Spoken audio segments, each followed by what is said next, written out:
Rajasthan housing board की सक्रियता और लगातार प्रयासों से भूमाफियाओं को बड़ा झटका लगा है। दरअसल जयपुर शहर में B2 बाईपास पर करीब 1500 करोड़ रुपए की बाजार कीमत की जमीन है, जिसे भूमाफिया हड़पने की कोशिश कर रही थी, लेकिन अब मामला ACB तक पहुंच चुका है। ये रिपोर्ट देखिए। राजधानी जयपुर के B2 बाईपास पर श्रीराम कॉलोनी की बेशकीमती जमीन का मामला अब ACB तक पहुंच गया है। दरअसल हाउसिंग बोर्ड की ओर से अवाप्त जमीन की खुर्द-बुर्द कराने के प्रयासों को लेकर जवाहरपुरी भवन निर्माण सहकारी समिति के पदाधिकारियों और फर्जी दस्तावेजों के आधार पर नियमन की प्रक्रिया शुरू करने वाले JDA के तत्कालीन अधिकारियों और कर्मचारियों पर भी ACB में मुकदमा दर्ज हुआ है। इसके साथ ही अपनी अवाप्त शुदा जमीन की सुरक्षा करने में नाकाम रहे हाउसिंग बोर्ड के तत्कालीन अधिकारियों और कर्मचारियों पर भी मुकदमा दर्ज किया गया है। गौरतलब है कि 42 बीघा जिस जमीन को हाउसिंग बोर्ड ने काफी समय पहले अवाप्त किया था, उस जमीन को जवाहरपुरी भवन निर्माण सहकारी समिति काफी समय से फर्जी दस्तावेजों के आधार पर खुर्द-बुर्द करने के प्रयासों में लगी हुई थी। 2019 में तो सोसाइटी के पदाधिकारियों ने JDA के अधिकारियों से साठगांठ कर इस जमीन के नियमन की प्रक्रिया भी शुरू कर दी थी, लेकिन अब ये पूरा मामला हाउसिंग बोर्ड के कमिश्नर पवन अरोड़ा के संज्ञान में आया, तो उन्होंने इस फर्जीवाड़े को रोकने के लिए कई बड़े कदम उठाए।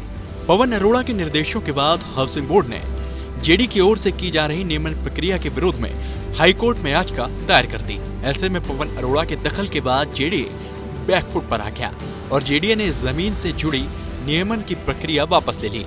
ऐसा पहली बार हुआ था जब किसी सरकारी संस्था ने दूसरी संस्था की कार्रवाई के विरोध में कोर्ट में याचिका लगाई हो।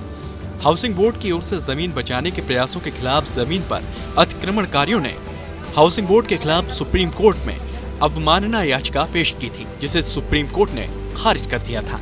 B2 बाईपास पर इस बेशकीमती जमीन को हाउसिंग बोर्ड ने 1990 में अवाप्त किया था, लेकिन इस जमीन का मामला सुप्रीम कोर्ट में पहुंचने के बाद बोर्ड के तत्कालीन अधिकारियों ने इस जमीन को अपने हाल पर छोड़ दिया, जिसका फायदा उठाकर कुछ लोगों ने यहाँ सोसाइटी बनाकर लोगों को पट्टे भी बांट दिए और निर्माण भी करा दिए। लेकिन जब सोसाइटी के पदाधिकारियों ने JDA के कुछ अधिकारियों के साथ इस जमीन के नियमन की प्रक्रिया शुरू कराई और ये पूरा मामला जैसे ही housing board commissioner Pawan Arora के संज्ञान में आया, तब इस जमीन से जुड़ी हुई सच्चाई भी अपने आप सामने आ गई। चलिए आपको सिलसिलेवार तरीके से बताते हैं कि अपनी जमीन को बचाने के लिए हाउसिंग बोर्ड ने क्या क्या प्रयास किए।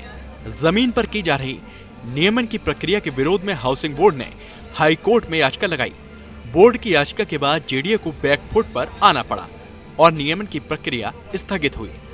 जमीन के नियमन के लिए फर्जी दस्तावेज तैयार करने की जानकारी मिलते ही हाउसिंग बोर्ड ने SOG में इसका परिवाद दायर किया। SOG ने मामला सांगानेर थाने को भेजा, जिस पर सांगानेर थाने की जांच जारी है। Housing board commissioner Pawan Arora ने फर्जी तरीके से श्रीराम कॉलोनी B विकास समिति के पंजीयन को निरस्त करने के लिए रजिस्ट्रार कोऑपरेटिव को पत्र लिखा।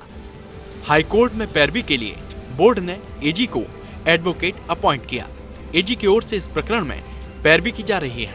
एक समय था जब हाउसिंग बोर्ड अपनी संपत्तियों की सुरक्षा को लेकर गंभीर नहीं था और काफी संख्या में बोर्ड की संपत्तियों पर कब्जे हुए, लेकिन बतौर कमिश्नर पवन अरोड़ा ने सबसे पहले बोर्ड की जमीनों को कब्जे से मुक्त कराने और कब्जे से बचाने पर फोकस किया। उसी का परिणाम है कि B2 बाईपास की करीब 1500 करोड़ रुपए की बेशकीमती जमीन न सिर्फ खुर्द-बुर्द होने से बची है, बल्कि इस जमीन के हाउसिंग बोर्ड के पास आने की संभावना भी अब बढ़ गई है।